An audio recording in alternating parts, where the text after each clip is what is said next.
গুরু পূর্ণিমার দিন ভুল করেও খাবেন না এই নিষিদ্ধ কয়েকটি শাকসবজি। শাস্ত্র মতে গুরু পূর্ণিমায় এই নিষিদ্ধ খাবার কোনোভাবে ভুল করে গ্রহণ করলে ভুগতে হবে রোগ, শোক, দুঃখ, দারিদ্র্য ও গ্রহগত দোষ ত্রুটিতে, যার ফলে বিদ্যা, শিক্ষা ও কর্মজীবনে ব্যক্তিকে বাধার সম্মুখীন হতে হবে। সারাটা বছর হিন্দু সনাতন ধর্মে আষাঢ় মাসের পূর্ণিমা তিথিকে গুরু পূর্ণিমা বলা হয়।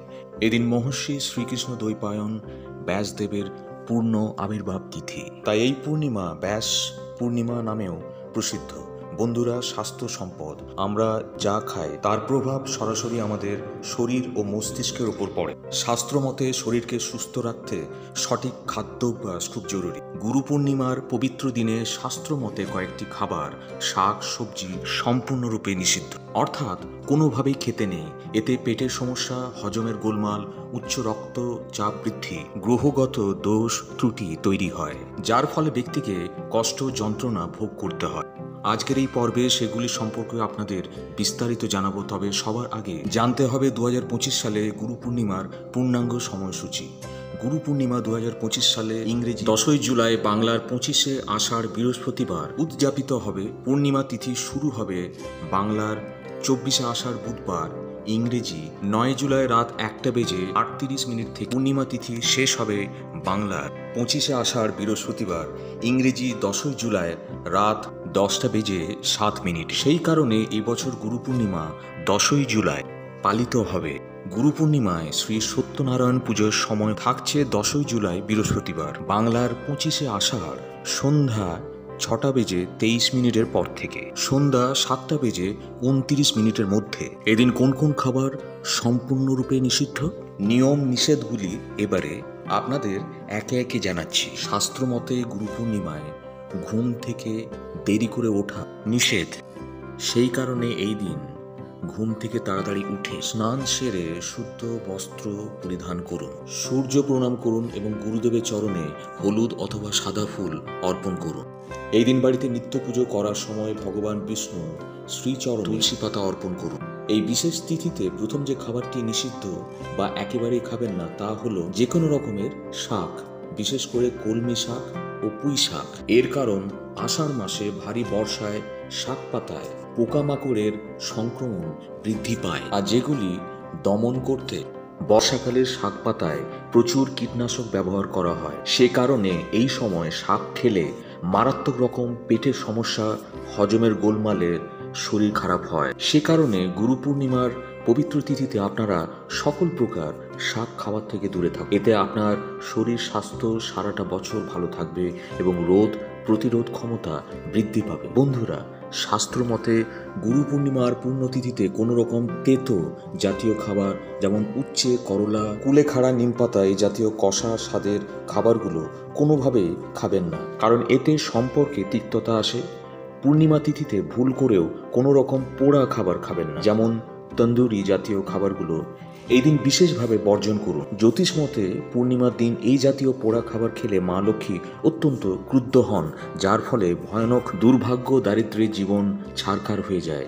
তাই পূর্ণিমা তিথিতে কখনোই পোড়া খাবার খেতে নেই। চতুর্থ, এদিন ভুলেও আপনারা কলার মোচা ও থোড় খাবেন না। এর কারণ এবছর গুরু পূর্ণিমা বৃহস্পতিবার পড়েছে, আর বৃহস্পতিবার কলা গাছের পুজো করা শাস্ত্রীয় বিধান। জন্মছকে বৃহস্পতি বা গুরুদোষ থাকলে আপনি যদি নিয়মিত বৃহস্পতিবারে কলা গাছের পুজো করে কলা গাছে জল, হলুদ, ফুল নিবেদন করেন, তাহলে বৃহস্পতি গ্রহদোষ খণ্ডন হয়। সে কারণে এই গুরু পূর্ণিমার পুণ্যতিথিতে ভুল করেও আপনারা কলার থোড়, মোচা এগুলি খাবেন না। তা না হলে বৃহস্পতি গ্রহের খারাপ প্রভাবে আপনাদের কর্ম ও শিক্ষা জীবনে বহু বাধার সম্মুখীন হতে হবে। বন্ধুরা, পঞ্চম, এই বিশেষ দিনে আপনারা বেগুন ও বেগুন থেকে তৈরি করা কোনো রকম খাবার বাড়িতে কেউ খাবেন না।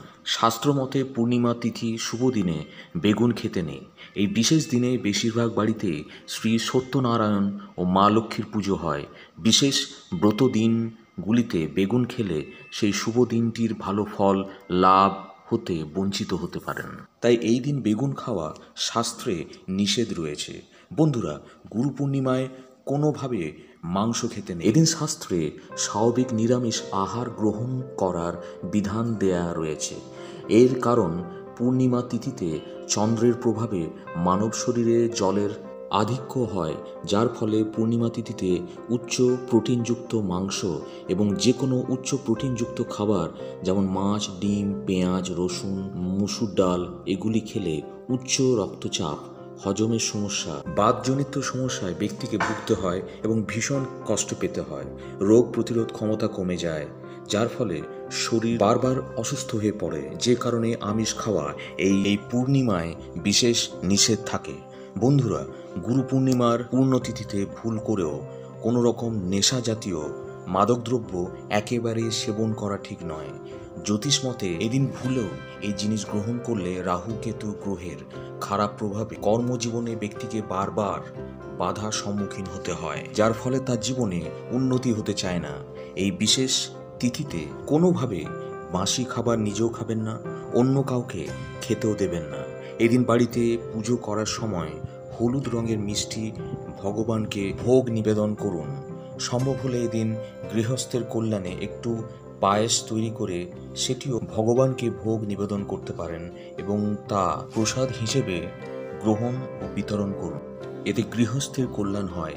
এই বিশেষ তিথিতে খাদ্যের এই বিধিনিষেধগুলির পাশাপাশি আরও কয়েকটি নিয়ম পালন করুন। সেগুলি হলো, এদিন কোনোভাবে কালো পোশাক পরবেন না, এদিন কোনোভাবে কোনো ক্ষৌর কর্ম করবেন না, অর্থাৎ নখ, চুল, দাড়ি পূর্ণিমা তিথিতে ভুলেও কাটতে নেই।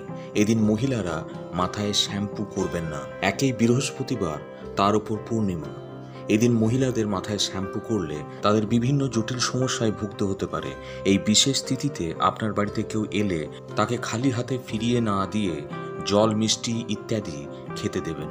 খুব গুরুত্বপূর্ণ একটি বিষয়, গুরু পূর্ণিমার দিন অবশ্যই নিরামিষ আহার গ্রহণ করুন এবং এই দিন যে কোনো একটি নিরামিষ খাবারের সঙ্গে সামান্য জাফরান বা কেশর মিশিয়ে একটু হলেও গ্রহণ করবেন। এই কাজটি করলে শাস্ত্রমতে খুব দ্রুত গুরুর কৃপায় সৌভাগ্য উদয় হয়, যে কোনো কার্যে আপনি সফল হতে শুরু করবেন। এদিন সাধ্যমতো অসহায়, দুস্থ ব্যক্তি ও পুরোহিতকে দান ধ্যান করুন। অর্থ সংকট কাটাতে গুরু পূর্ণিমার দিন একটি লাল কাপড়ে একটি কাঁচা হলুদের গাঁট গোটা একটা নারকেল মুড়ে মা লক্ষ্মীর সামনে রেখে দিন। পরের দিন সেই মঙ্গল সামগ্রী সমেত কাপড়টি ভালো করে পুটুলি করে আপনার টাকা রাখবার জায়গায় রেখে দিন। যাদের গুরু মন্ত্র হয়ে গিয়েছে তারা এদিন অবশ্যই গুরুর দর্শন করুন, গুরুর চরণ বন্দনা করুন। এদিন বাড়ির সদর দরজায় সম্ভব হলে একটি স্বস্তিক চিহ্ন অঙ্কন করুন। এতে আপনার গৃহে শুভ শক্তির আগমন ঘটবে। গুরু পূর্ণিমায় খাদ্যের বিধিনিষেধ আরও এই সকল নিয়ম পালন করলে নিশ্চিত রূপে গৃহস্থের কল্যাণ হয়। মা লক্ষ্মী, গুরু ও ভগবান নারায়ণের কৃপা আপনার সংসারে সর্বদা বর্ষিত হয়। গুরু এবং গুরুস্থানীয় সকলকে প্রণাম জানাই। শুভ গুরু পূর্ণিমার আন্তরিক প্রীতি ও শুভেচ্ছা। পর্বটি আশা রাখি কিছুটা হলেও আপনাদের উপকারে আসবে। নিয়মিত এই ধরনের সনাতনী বার্তা দেখতে আমাদের সাথে থাকবেন এবং একটি লাইক করার বিনম্র অনুরোধ জানিয়ে আজ এখানে শেষ করছি। ধন্যবাদ, নমস্কার, হরে কৃষ্ণ।